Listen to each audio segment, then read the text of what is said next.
Have you ever had an experience where you tried to wake up, but you were asleep and you couldn't move no matter what, and no matter how hard you tried, and you could see things around you or you just couldn't move your body? Well, that is a common phenomenon known as sleep paralysis. Sleep paralysis is a phenomenon that many people find frightening or confusing, but the literature consistently shows that it's usually harmless. To understand sleep paralysis, we first must consider how normal sleep is organized and how the brain regulates transitions between sleep and wakefulness. Research, including work by Salmanova and others, frames sleep paralysis as a hybrid or dissociated state, occurring at the boundary between REM sleep and wakefulness. In this state, features of REM sleep persist, while wakefulness and consciousness return. So, sleep paralysis happens because there is a disconnect between the body and mind. Our mind wakes up from REM sleep, but the brain's paralysis of muscles known as atonia still lingers behind. This creates the sensation of us being trapped, unable to move. So, it's just a temporary misalignment between the brain's wakefulness and sleep systems. Sleep paralysis episodes usually last from a few seconds to a few minutes and resolve spontaneously. Across the literature, sleep paralysis is best understood as a dissociated state rather than a disorder itself. In this stage, features of REM sleep and wakefulness coexist. This framing is consistent across the literature and emphasizes that sleep paralysis reflects the instability at sleep-wake boundaries rather than a malfunction of the motor system. So, it occurs during the boundary between sleep and wakefulness, and during REM sleep, the cortical activity in the brain is very similar to as it is when it is awake, and vivid dreaming typically occurs. So, during sleep paralysis, many individuals accompanied by visual, auditory, and a strong sense of presence. These are not random hallucinations or indicative of psychosis. Instead, the literature understands this as REM dream mentation intruding into wakeful consciousness. During sleep paralysis, the brain regions involved in sensory imagery and emotional processing, including limbic structures such as the amygdala, may remain active, and this helps explain why these experiences can feel so intensely real and emotionally charged. Fear is common during sleep paralysis, but it's not universal.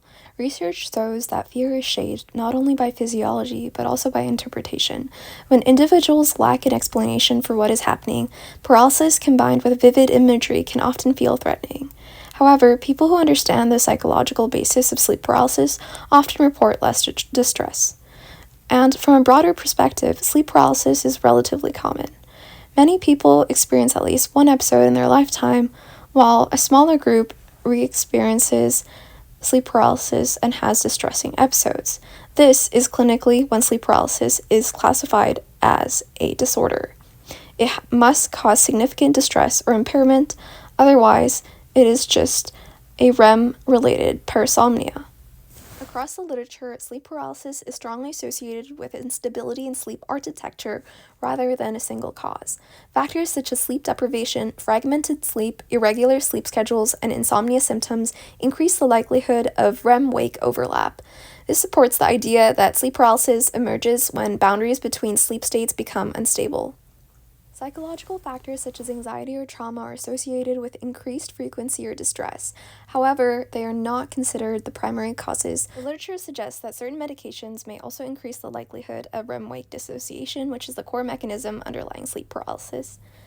REM sleep is a tightly neurochemically regulated situation, as REM sleep depends on a delicate balance of neurotransmitters.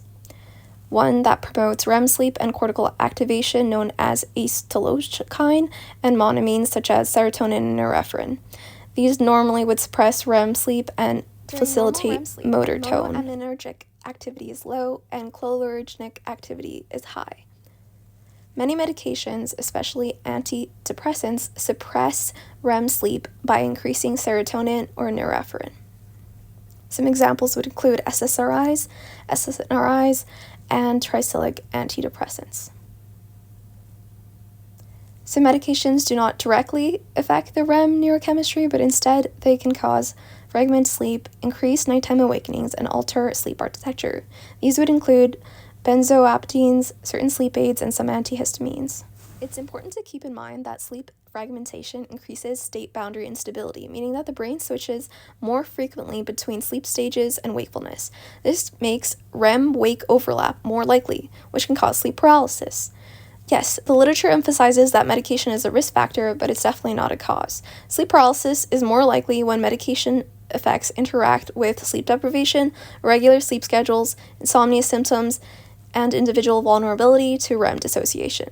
This explains why so many people take these medications without ever experiencing sleep paralysis. Sleep paralysis provides us a valuable window into how sleep architecture, brain mechanisms, and the conscious experience are normally coordinated.